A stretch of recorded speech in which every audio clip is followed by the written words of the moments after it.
century. Proving this theory could be the key to finally solving this 100-year-old cold case. Hey, Bill. How are you? Hey, Christoph. How are you? So I'm meeting with Bill Kingman, an ATF agent for 30 years. He spent over a decade re-examining the Axeman attacks. I want his perspective as a law enforcement officer on my recent discovery. I've been looking into the Axeman murders, and all the reporting at the time basically say that this seems like a crazed man acting alone.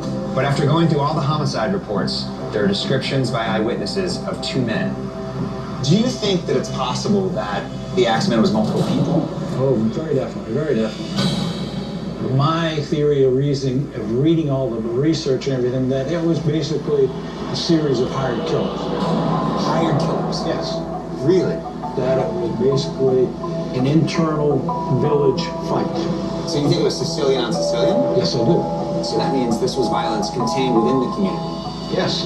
This is something that Sicilians brought with them called vendetta. A vendetta is a blood feud, the old-school Sicilian way of dealing with disputes between families. In Italian, it means revenge.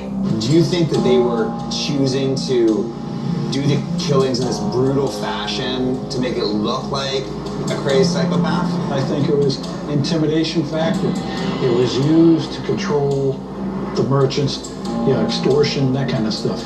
Everybody's seen the old Mafia movies where somebody walks in and they give them the envelope full of cash. Look, that's part of doing business in some places.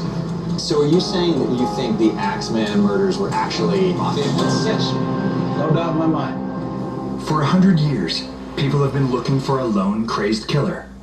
But if what Bill is saying is true, could these have been some of the earliest known Mafia hits in the US? I want evidence to verify that the Mafia was even operating in New Orleans in the early 1900s. And if it was, whether these killings match their MO. James. Hey. So I'm meeting with journalist and New Orleans historian, James Karst. I've been looking into the Axeman murders. Yeah. And I just spoke with someone who suggested that actually they could have been cover for organized crime. Was there organized crime in New Orleans back then? Yeah, it was, I think, a lot more primitive organized crime than what people think of now. Mm-hmm. But it was certainly here as early as the 1880s. How do you know that the mob was operating here that early? I've actually got some documents you might want to look at.